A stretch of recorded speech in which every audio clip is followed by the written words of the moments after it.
Bitcoin bitcoin এক ধরনের cryptocurrency. Cryptocurrency বলতে এমন এক ধরনের কম্পিউটারাইজড মনিটরি পদ্ধতি বোঝায় যেটি কোনো দেশের ব্যাংক বা সরকার কর্তৃক নিয়ন্ত্রিত হয় না, যেখানে বিভিন্ন দেশের সরকার তাদের নিজস্ব মুদ্রাকে নিয়ন্ত্রণ করতে পারে। সেখানে ক্রিপ্টোকারেন্সিকে কেউ নিয়ন্ত্রণ করতে পারে না। ক্রিপ্টোকারেন্সি পুরোটাই ডিজিটালাইজড পদ্ধতি, যার কোনো ফিজিক্যাল এক্সিস্টেন্স নেই। এটি একটি ডিসেন্ট্রালাইজড মনিটারি সিস্টেম। বর্তমানে বিশ্বে প্রায় 19,000 ধরনের ক্রিপ্টোকারেন্সি রয়েছে।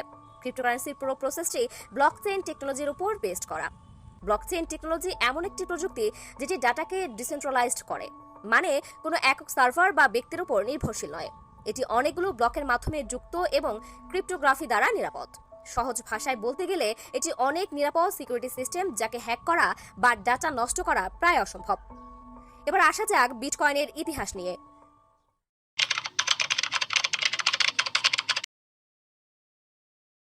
বিটকয়েন নিয়ে সবচেয়ে মজার বিষয় হলো বিটকয়েনের যিনি বা যারা আবিষ্কারক তাদের কোনো পরিচয় আজ পর্যন্ত পাওয়া যায়নি।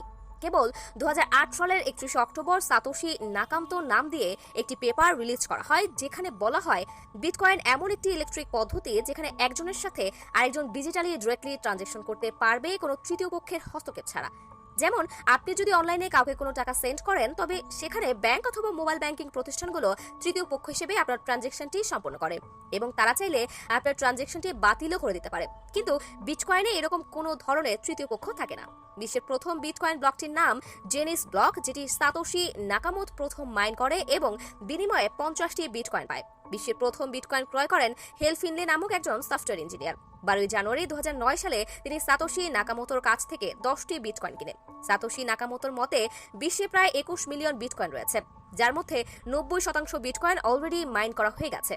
বাকি 2.1 মিলিয়ন বিটকয়েন মাইন করতে সময় লাগবে 2140 সাল পর্যন্ত। বিটকয়েন মাইনিং আসলে কি? বিটকয়েন মাইনিং হলো বিটকয়েনের ট্রানজাকশনকে ভেরিফাই করা এবং নতুন ব্লক ক্রিয়েট করা। বিটকয়েন মাইনিং খুবই জটিল এবং ব্যয়বহুল প্রসেস। বিটকয়েনের বর্তমান অবস্থা। সিএনবিসি এর একটি তথ্য মতে আমেরিকাতে প্রতি 5 জনের একজন ক্রিপ্টোকারেন্সিতে বিনিয়োগ করে।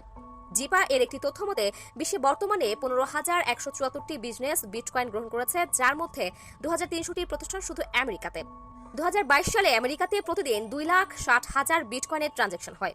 এছাড়াও 36,659টি বিটকয়েনের এটিএম বুথ রয়েছে ইউএসএতে। মাইক্রোসফট বিশ্বের সবচেয়ে বেশি বিটকয়েন অ্যাকসেপ্ট করে, যেটির মূল্যমান প্রায় 300 বিলিয়নের উপরে।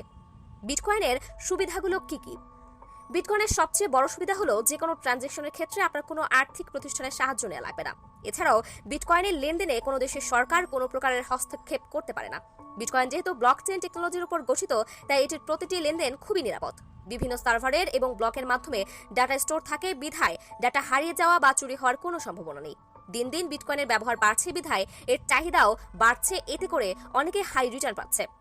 ইনভেস্টোপেডিয়া এর একটি তথ্য মতে 2017 সালে একটি বিটকয়েনের দাম ছিল $1,000। সেই বছরের শেষ মাথায় সেই একই বিটকয়েনের দাম গিয়ে দাঁড়ায় প্রায় $19,345। বিটকয়েনের অসুবিধা। বিটকয়েনে যেহেতু সরকারের হস্তক্ষেপ নেই, সেহেতু অনেক ব্যক্তি খুব সহজেই তাদের কালো টাকা বিটকয়েনের মাধ্যমে লেনদেন করতে পারে। সিএনবিসি এর একটি রিপোর্টে পাওয়া যায় যে ড্রাগস ডিলাররা বর্তমানে বিটকয়েনের মাধ্যমে লেনদেন করে।